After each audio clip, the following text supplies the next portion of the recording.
با وجود ابهامات فراوان به سوژه داغی برای رسانه‌های خارجی تبدیل شد. در گزارشی زوایای دیگری این موضوع رو با هم نگاه می‌کنیم.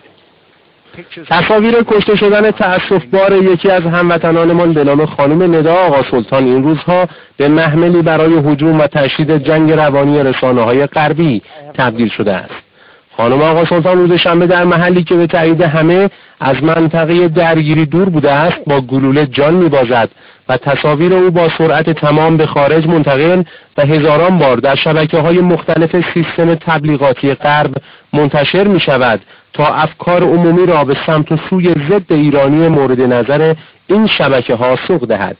ابتدا شرح ماجرا از زبان راننده‌ای که شاهد اصلی حادثه است.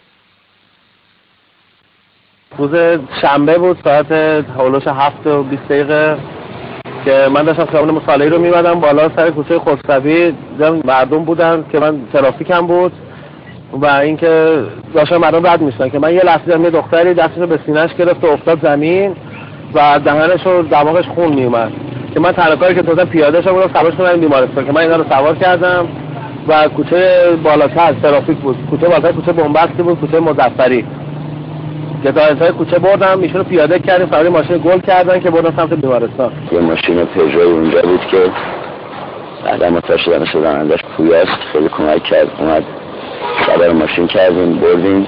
مرگ خانم آقا سلطان بی تردید موجب تأسف شدید است، اما بررسی بیشتر ماجرا ابهامات و نکاتی را آشکار می‌سازد که کاملا قابل تأمل است.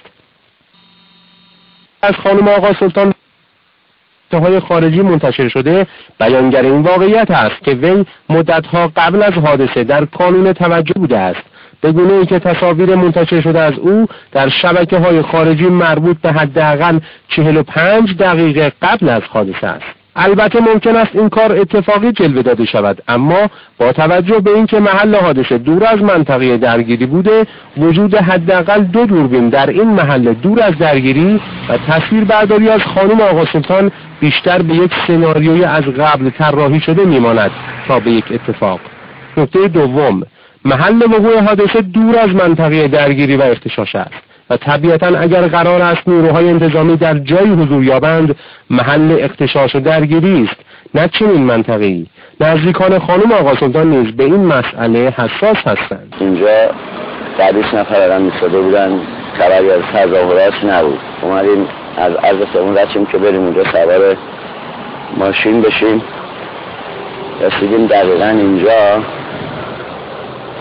اینجا که رسیدیم صدای یه تیر اومد. نکته سوم، بر اساس گزارش رسمی پزشکی قانونی گلوله شلیک شده به خانم آقا سلطان از نوع کالیبر کوچک است که متعلق به اسلحه کمری فردی است و از فاصله کاملا نزدیک و از پشت به او شلیک شده، آن هم در حالی که خانم آقا سلطان در حال راه رفتن بوده است.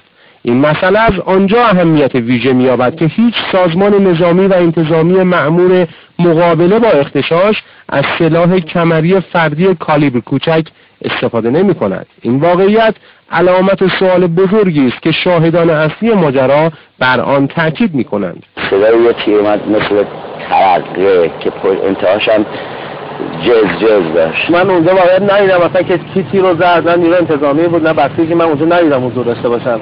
خیلی اصلا مشکوک بود از من این صحنه که اصلا کی این تیر رو به ایشون زدن. اینجا تیراندازی نبود، یعنی مأموری هم تو این خیابونه نبود. 20 نفر آدم بودن. یک تونه صدای تیر اومد که اصابت کرد به ندا. سوء استفاده رسانه‌های خارجی از مرگ تأسف‌بار خانم آقا سلطان برای هجوم به ایران به گونه‌ای است که فریاد نزدیکان وی را نیز با همه غم و اندوهشان درآورده است. ماجرای مشکوک جان باختن خانم آقا سلطان ابهامات فراوان دیگری هم دارد که به اعتقاد مردم دستگاه‌های ذی‌ربط باید با پیگیری دقیق آنها را روشن و برای افکار عمومی بازگو